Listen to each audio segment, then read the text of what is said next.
Good morning. Wonderful to have a home game. Amsterdam, where I live. And it's wonderful to do this because, first of all, half of you I can see more or less are females, which is not normal when you go to board level. You kick them out, it gets too complex and they cry and get pregnant. And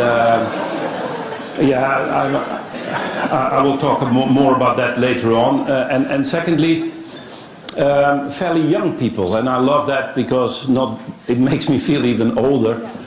But it's important that you also realize that we, perhaps a little older people, are amazed by success of a lot of crap that I've seen, yeah? Of which obviously Facebook is the most extreme example, yeah? I'm on it. Gee, how can people stay on this for so long?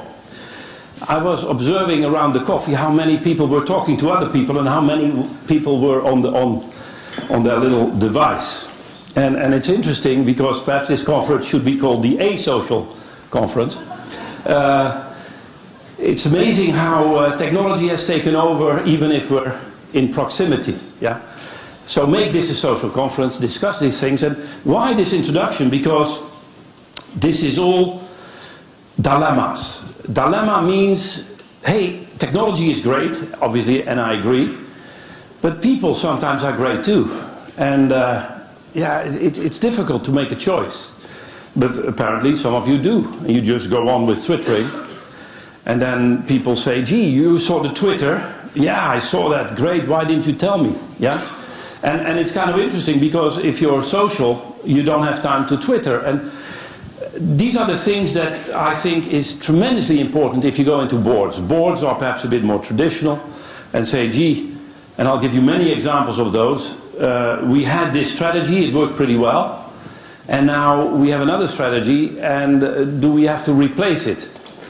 And that is the typical approach of normal consultants, of which McKinsey are the most important, namely, everything you did in the past was bad, and we will tell you what you need to do in the future.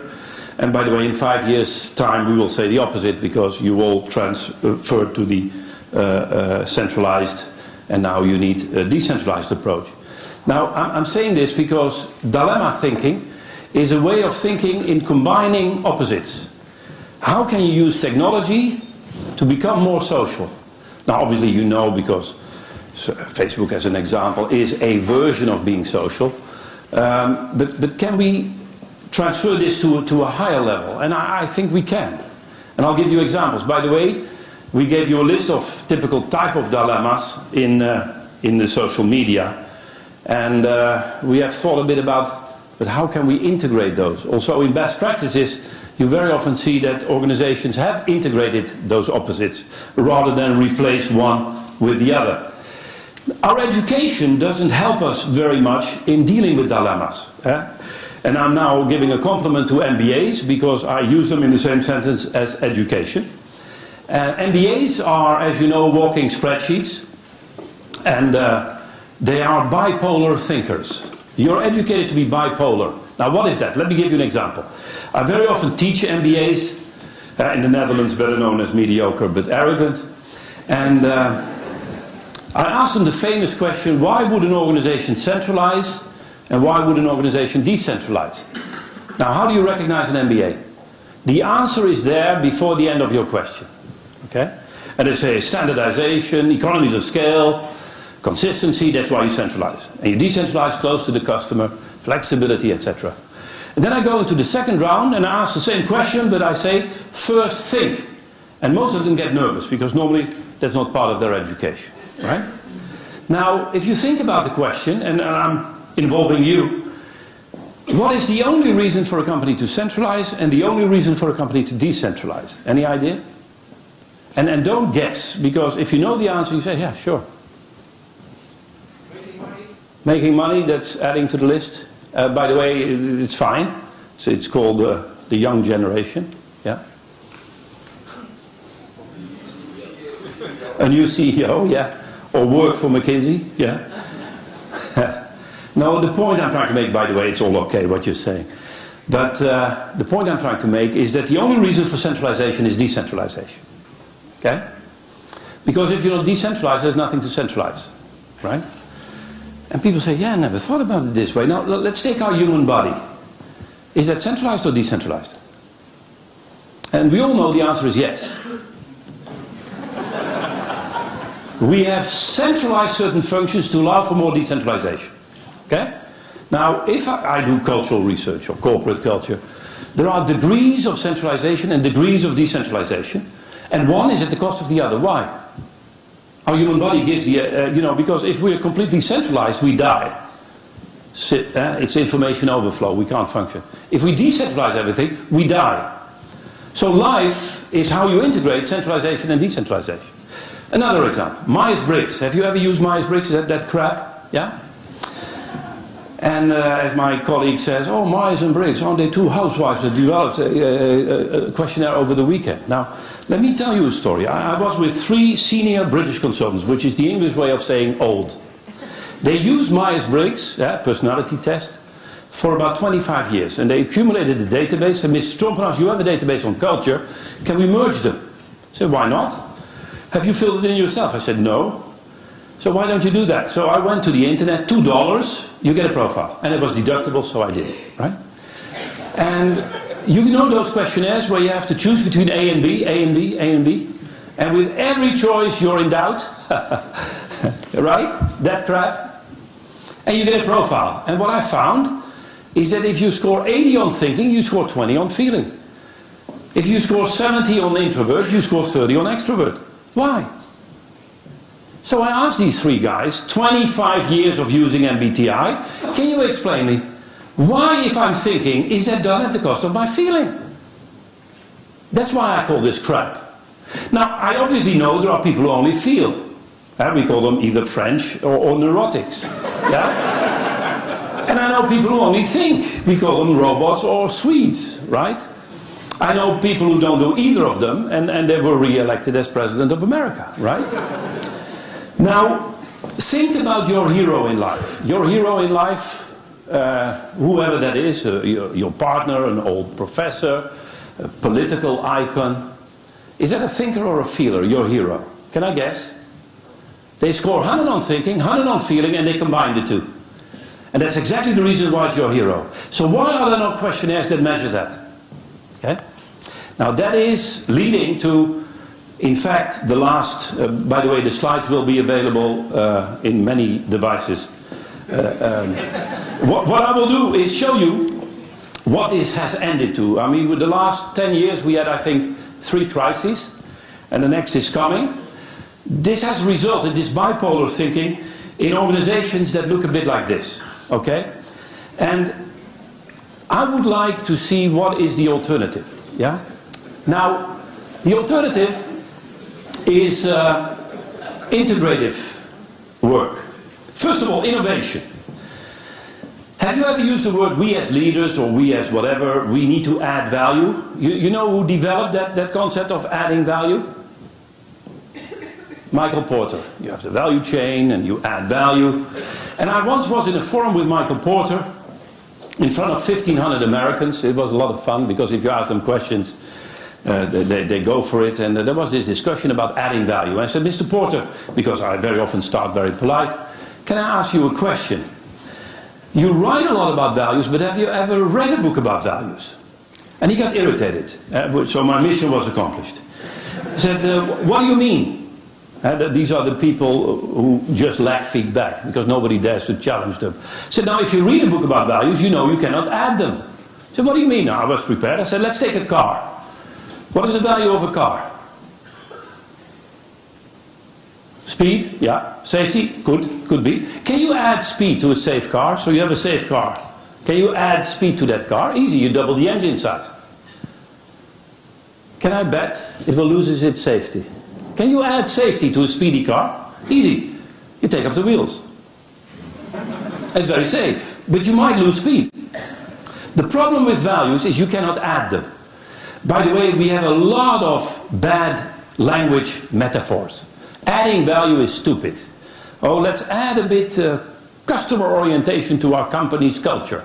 You cannot add customer orientation. You have to redesign the organization. Like you have to redesign the car, asking the question, how can I use the speed of the car to make it more safe? And we're not, and that is my summary of the summary in the introduction, we are not educated to deal with dilemmas. And I think social media will kill itself if we don't reconcile it with dilemmas. Okay? And you will see there are loads of dilemmas in the use of social media, and companies who do that well are in great shape.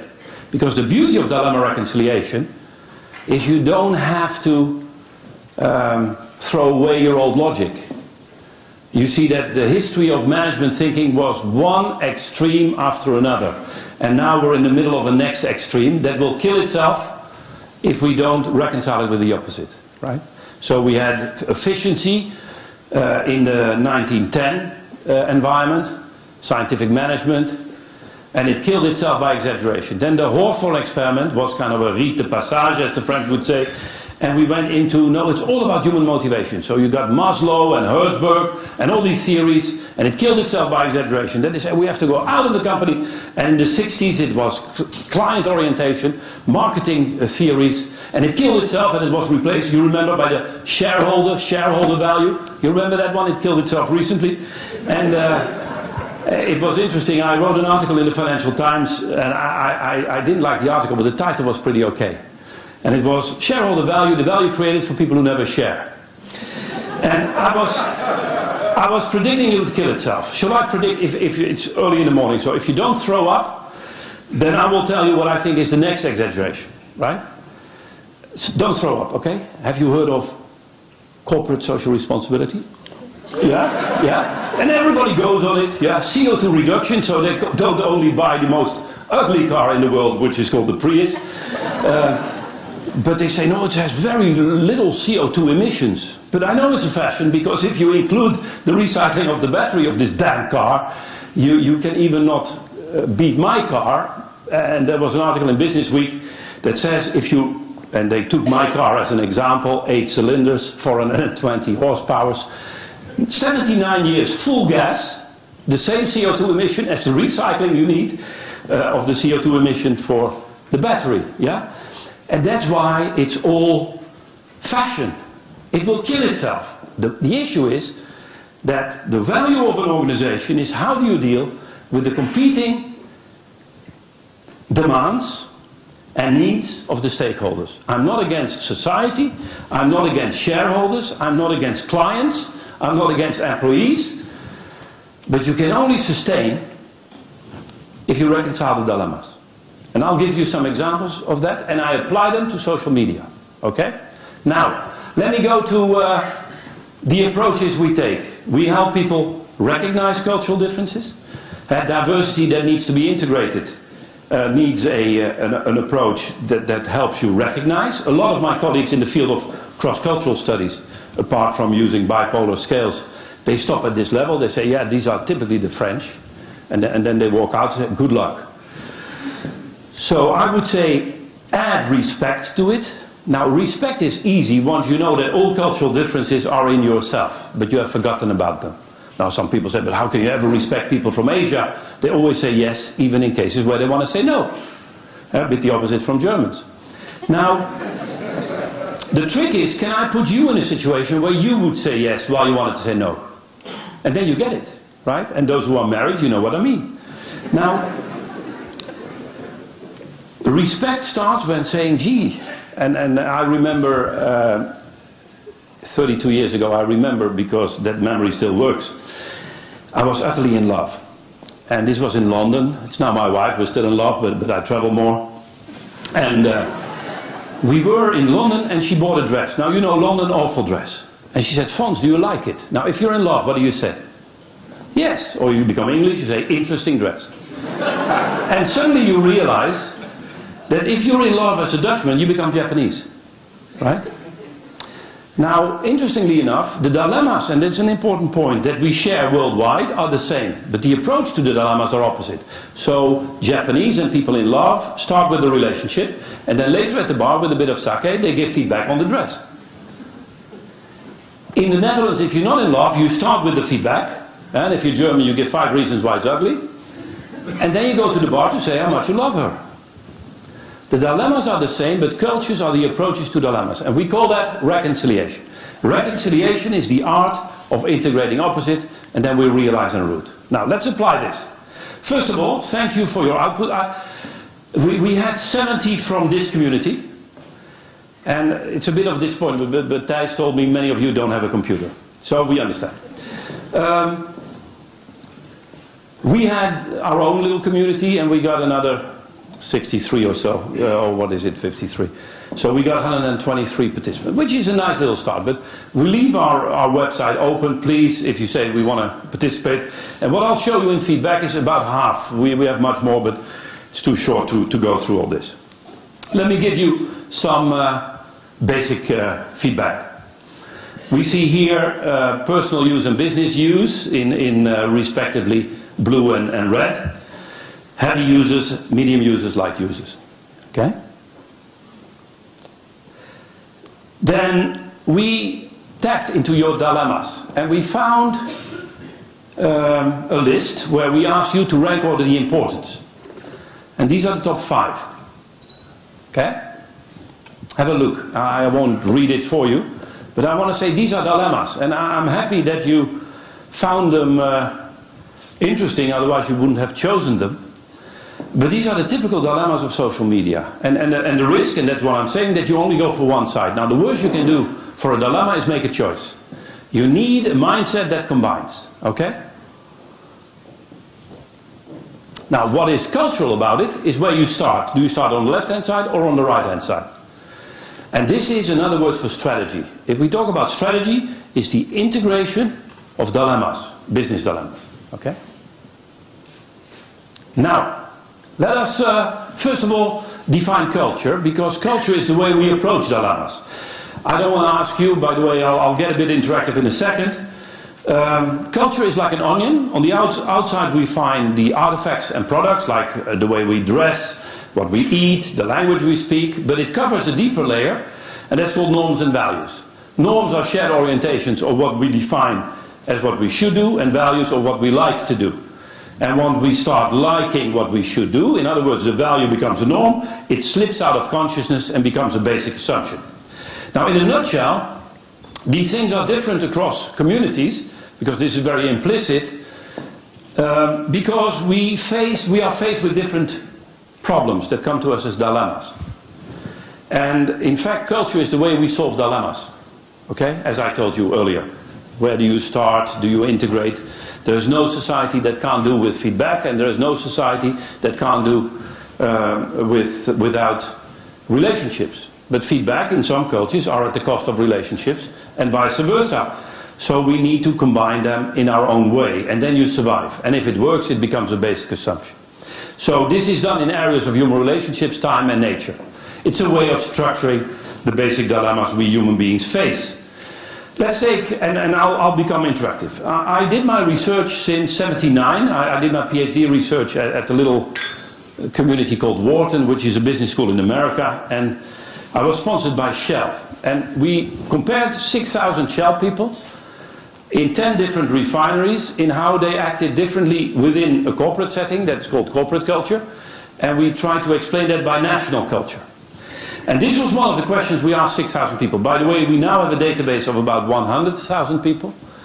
And it's interesting. Let me, by the way, come and walk. There are chairs, the poor, much older guys. Come, there are chairs here too. Yeah, come, here too. A lot of chairs. And if you're shy, just stay there. Okay? Some chairs here too, if you like. If you say, gee, my spataderen. Yeah? Now, the question is the following. You're riding in a car driven by a close friend of yours. Your friend is speeding, going 50 kilometers an hour where you're allowed to go 30, and your friend hits a pedestrian. You come to court, and the lawyer of your friend says, don't worry, you're the only witness. Now what I'm doing with you is, first of all, testing who would like to be in a situation like this? So, oh, no situation. No? It's interesting, I do this kind of daily, kind of everywhere in the world, and I've never had a participant who said, Nice situation to be in. Why? It's a dilemma. And it doesn't matter if you're male, female, young or old, Korean or American. This is a dilemma. Now what is the dilemma? It's a dilemma between friendship, and therefore, well, I might lie for a friend, versus the truth, or the respect for the law that protects our children to be crushed, right? Now companies have tried to solve this. You go international, and you see suddenly that people react differently on this. I will show you in a second. They say, yeah, but we need consistency in our joint. So they developed values. And the answer could be, my friend has a definite right to expect me to lie, some right, no right. Second question is, would you lie, yes or no? You know your friend was speeding and that he hit a pedestrian. Okay? Now, most American companies have introduced this concept of integrity. Now, if companies have a value, you know they have a problem with it. That's why 82% of American companies have a value called integrity, right? Especially in the financial services. And yeah, we also, I have 3 daughters, so we have some values on top of our door. We change them every quarter. And the last one, very successful, was a value called "we don't kill people here." Yeah? Yeah, it's one of our values, but it makes our guests nervous. Yeah? Now tell me, if a company has integrity, why I should not get nervous? Because you only talk about values that are not yet norms. Okay? So I was with Merrill Lynch. Obviously they had the first and second value was integrity. And I said, okay, you have integrity as a value. How does integrity as a value help you to give the correct answer to the car accident dilemma? And there was an American who stood up and said, Mr. Trompenaars, I could follow you so far. I didn't like all your jokes. Bush was still at the helm. But can I ask you, how can integrity be different than my friend not asking me to lie and me not lie? And I was interrupted by a Korean who said, John, I disagree. How can integrity be different than me helping my friend? And the fun was that all 80, this was the top 80 of Merrill Lynch, all 80 people understood both.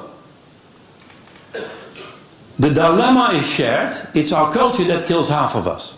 Culture is a way of reducing complexity.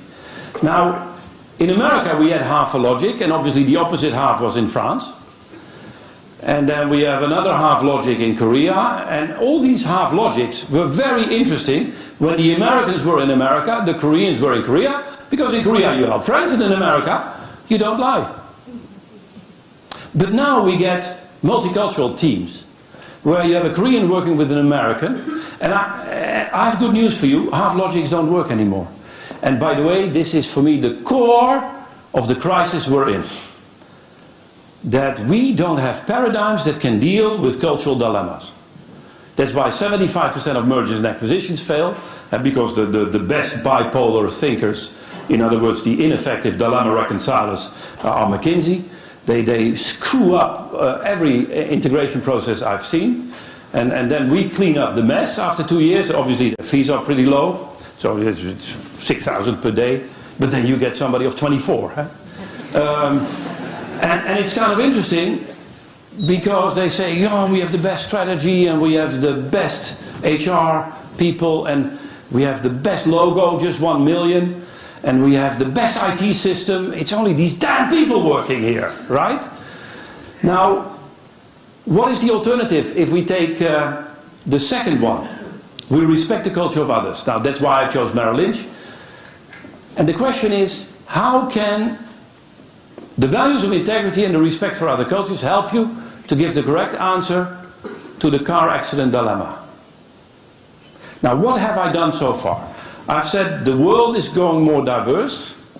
We don't have paradigms to deal with it effectively. MBAs and McKinsey as an extreme example. And I'm testing now, how good are you with this? So you have a Korean in your room. You have an American, a Dutch guy who obviously knows what you should do, etc. And except when you are against these values. If you say no respect for other cultures, that you know, I live in Amsterdam, are you kidding?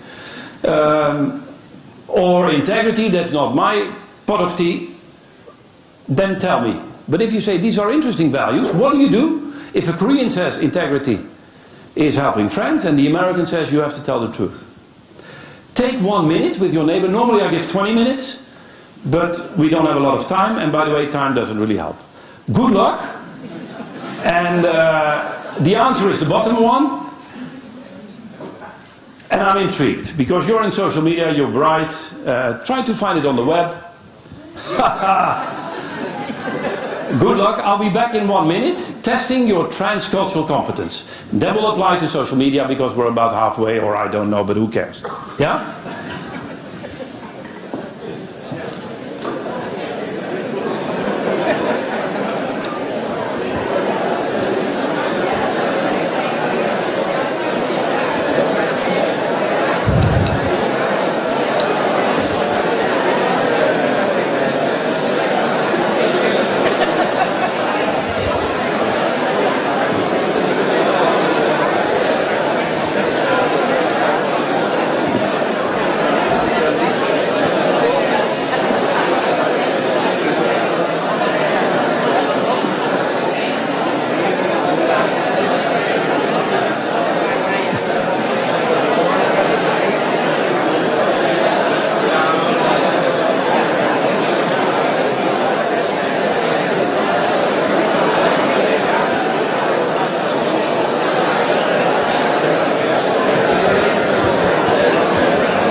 Ladies and gentlemen, I know it's not fair.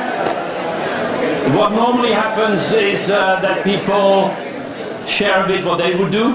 And obviously I didn't give you a lot of time, but the brilliant mind comes immediately with a solution, even without internet.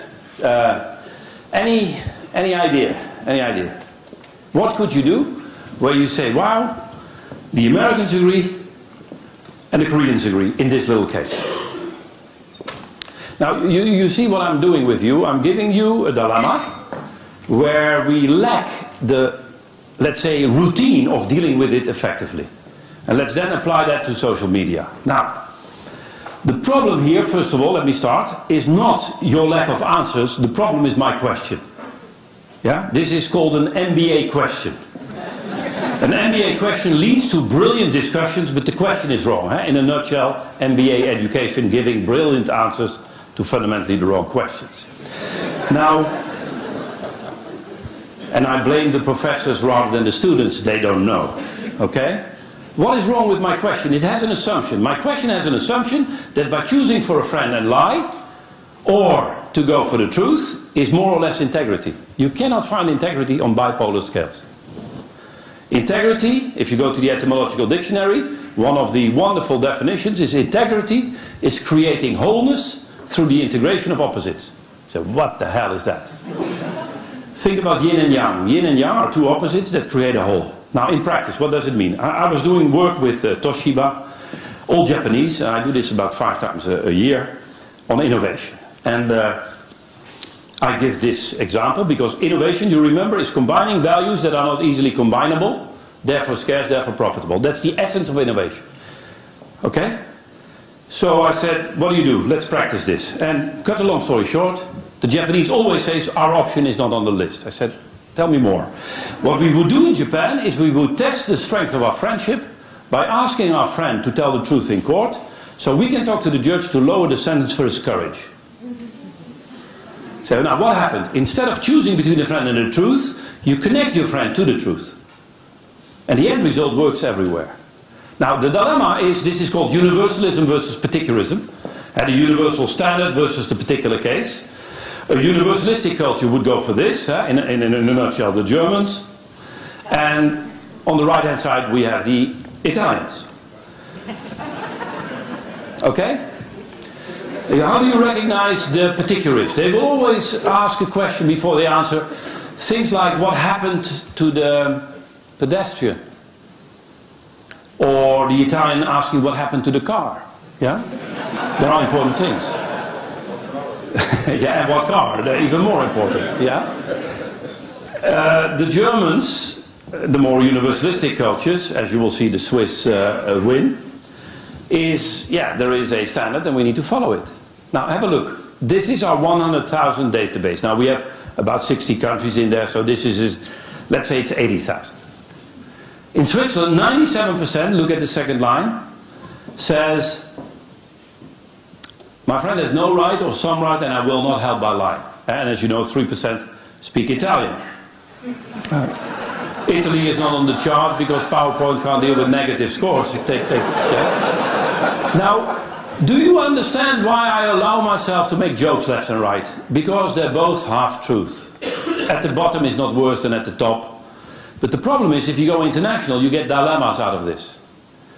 And the dilemma here is, are we going global with standards to create critical mass, or do we respect cultural diversity? This is Europe's problem. This is Amsterdam's problem. And we say, oh, we have to make a choice, because politicians, good politicians, make choices. And it's complete crap. What we need to do is crack the line, and that's what I'm trying to do with your mind, and exaggerate the positions. If you only go global and centralize everything, you get the famous ROW culture, right? Here is Chicago and the rest of the world is ROW. This is McKinsey Consulting. They have a 3-week workshop for young graduates, which is called How Can I Fake Listening to a Client? Yeah? Now the opposite is the multi-local corporation. The multi-local corporation is the corporation that says what we do in the Netherlands should be different from Germany or Japan. It was once KPMG Consulting. The only thing that really matters was the local budget. Those are half-lame ducks.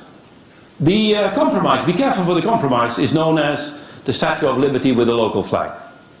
What we need to do is to create a transcultural cooperation. This is also, you can apply this for Europe, you can apply this to social media. By the way, I think social media can play a fantastic role in this process. What is a transcultural cooperation? 4 characteristics. They learn locally, combine the best local practices into a next practice which they then globalize.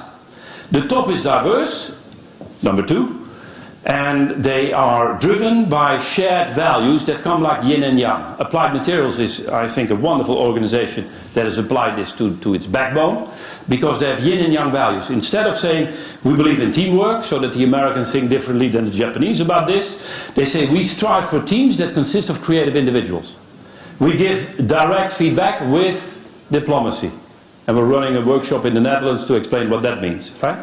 And then the 4th characteristic, it's polycentric. It doesn't have one center, okay? Now, let's apply this now in 4 elements of social media. The individual versus the group. You are part of communities and you're an individual. Now, culturally speaking, this is what we did in our research. If you have to choose between give people as much freedom as possible versus no, even at the cost of individual freedom, it's better to look after each other, is also a social media type of dilemma. And I'll come back to that because this is fairly abstract to make it more precise. Let's have a look who chose for A. A are individualists. How do you recognize individualists? They start with their first name, they mention the family name, and they go back to their first name. In Asia, you start with the family name, you say the first name, and you call yourself by the family name, right? Signs, or it's also interesting that the English are one of the few people in the world with the Americans that write I with a capital letter and you with a small y. You remember the Dutch once had I with a small I, ik, and you, u, with a capital U. And then the socialists came in and they said, no, you should be with a small u. And in fact, I with a big I, because we're socialists.